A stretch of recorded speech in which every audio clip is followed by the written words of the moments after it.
कि अपने बालकों को अपने पुत्रों को पेट भरकर भोजन भी नहीं करा सकते।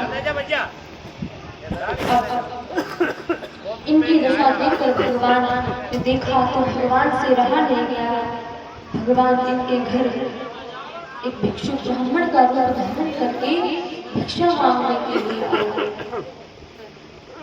भगवान जैसे ही द्वार पर भिक्षा मांगी, सुशीला घर से बाहर निकल कर आई।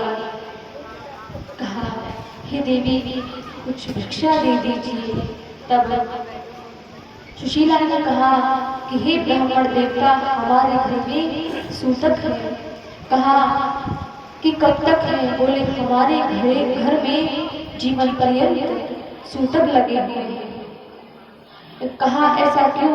कहा हमारे घर में एक दरिद्रता रूपी पुत्री ने जन्म ले लिया है। जब ऐसा कहा तब ब्राह्मण देवता ने कहा कि हे देवी, अब से तुम्हारे घर में ऐसा नहीं होगा। तुम जानती हो, तुम्हें पता नहीं, तुम्हारे जो पति देव हैं सुदामा जी, उनके मित्र साक्षात भगवान श्री कृष्ण द्वारिकाधीश हैं। महाराज, अगर आपके पति उनके पास जाएंगे तो किसी भी वस्तु की कोई भी कमी नहीं रहेगी।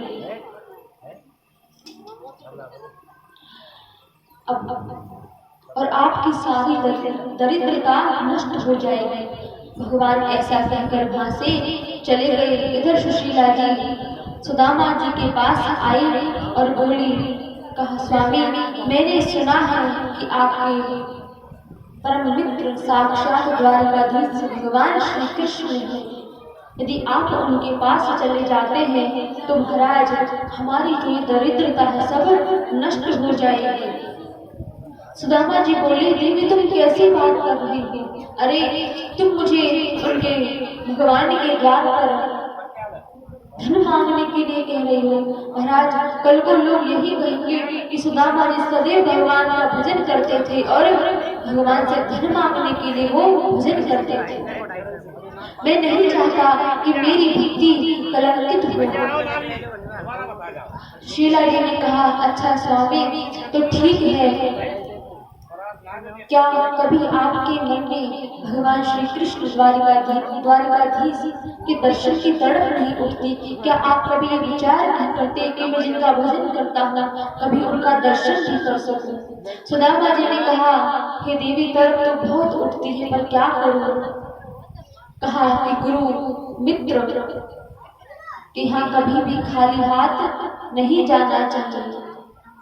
सगे संबंधियों के यहाँ कभी भी, गुरु मित्र और संबंधियों के यहाँ कभी भी खाली हाथ नहीं जाना चाहिए, कुछ ना कुछ लेकर जाना चाहिए।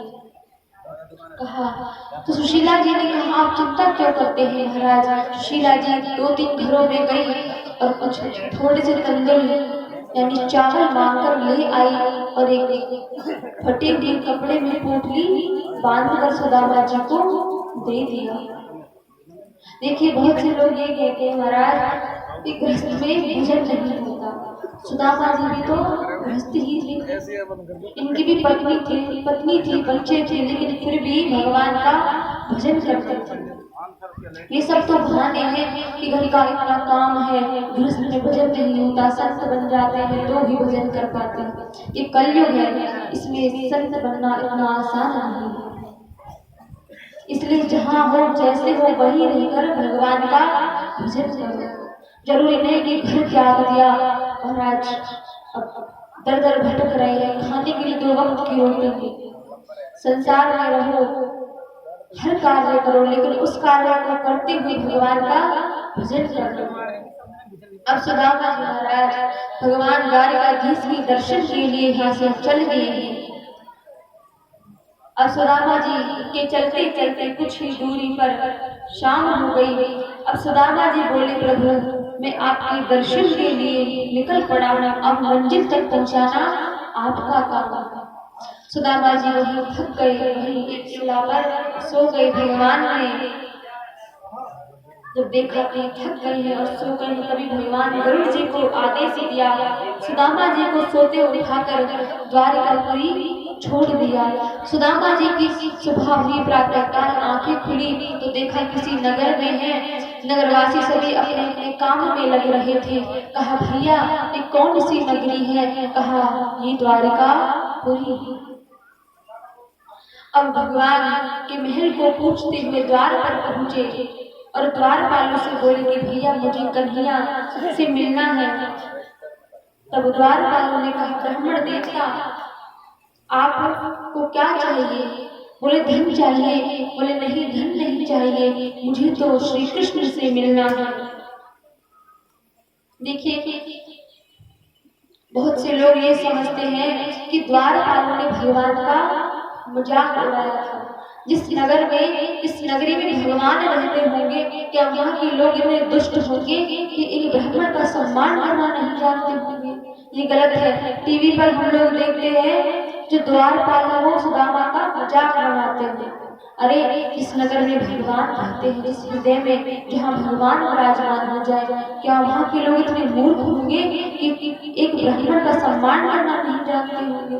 तो ये सब तो मनोरंजन के लिए बना दिया है। हकीकत जो सत्य है वो ग्रंथों में लिखा है। अब सुदामा जी द्वारपालों से कह रही है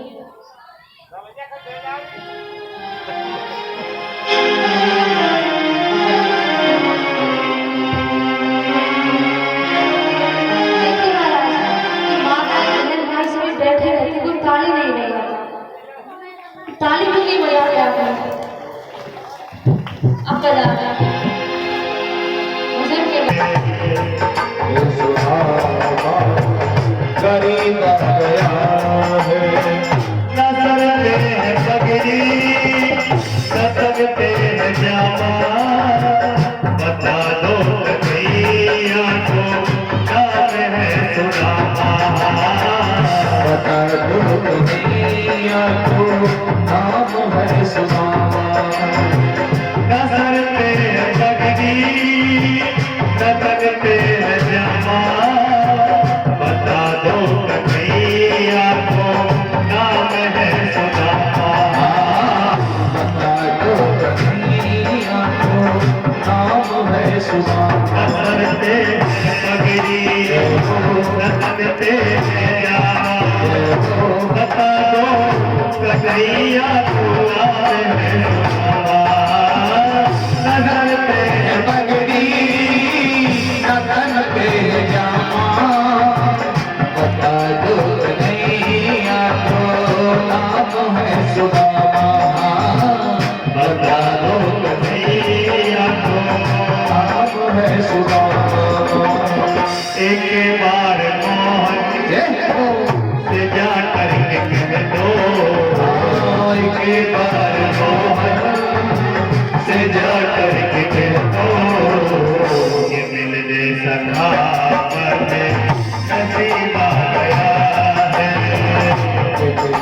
सखा नसीब आ गया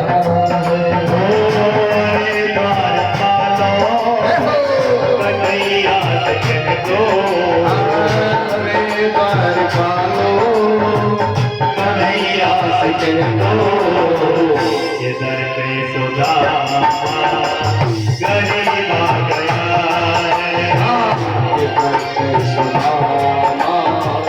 गरीब आ गया है सुनते ही बोले चले आए मोहन लगाया गले से सुदामा को मोहन लगाया गले से सुदामा को मोहन सुनते ही बोले चले आए मोहन लगाया गले से सुदामा को मोहन सुनते ही बोले चले आए मोहन लगाया गले से सुदामा को मोहन लगाया गले से सुदामा को मोहन हुआ रंगमणि को बहुत ही अचंबा हुआ रंगमणि को बहुत ही अचंबा ये मेहमान कैसा अजीब आ गया है, ये मेहमान कैसा अजीब आ गया है। बराबर में अपने खुदा बैठाए, चरण आंसुओं से श्याम ने धुलाए, चरण आंसुओं से शाम में धुला। बराबर में अपने खुदा बैठाए, चरण आंसुओं से श्याम ने धुलाए, बराबर में अपने खुदा बिठाए, चरण आंसुओं से शाम में धुला। चरण आंसुओं से श्याम ने धुलाए, न घबराओ प्यारे जरा तुम सुना, न घबराओ प्यारे सदा तुम सुना। खुशी का समा तेरे करीब आ गया है, खुशी का समा तेरे करीब आ गया है। तारे द्वार पालो कन्हैया से गिर लो, हरे द्वार पालो कन्हैया से गिर लो। के दर पे सुना करीब आ गया है, करीब आ गया। के दर पे सुना करीब आ गया है, करीब आ गया। के दर पे सुना करीब आ गया। बोलिए श्याम सुंदर जी महाराज की जय। सुदामा जी महाराज की जय। सुदामा जी ने कहा द्वारपालों से कि भैया जाकर कन्हैया से कह दो कि उनका बचपन का सखा सुदामा आया। तब द्वारपाल अंदर जाकर भगवान से सुदामा जी की दशा सुना रहे हैं। प्रभु, द्वार पर एक दुर्बल ब्राह्मण आया है जो गरीबी के कारण बहुत ही शरीर से दुर्बल है। वो चकित होकर आश्चर्य होकर इस द्वारिकापुरी को निहार रहा है।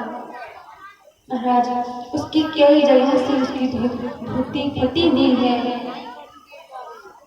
चरण में पादुका नहीं है, सर पर पगड़ी नहीं है। अब जैसे ही कहा महाराज और अपना नाम सुदामा बता रहा है।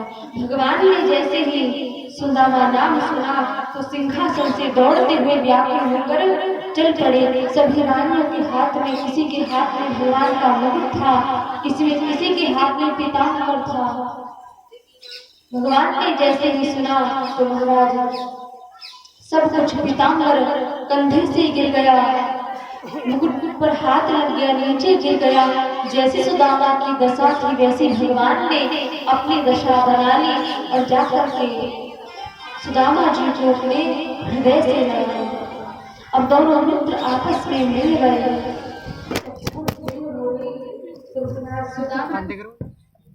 लाइट हो गई, बढ़िया चौक हो गया।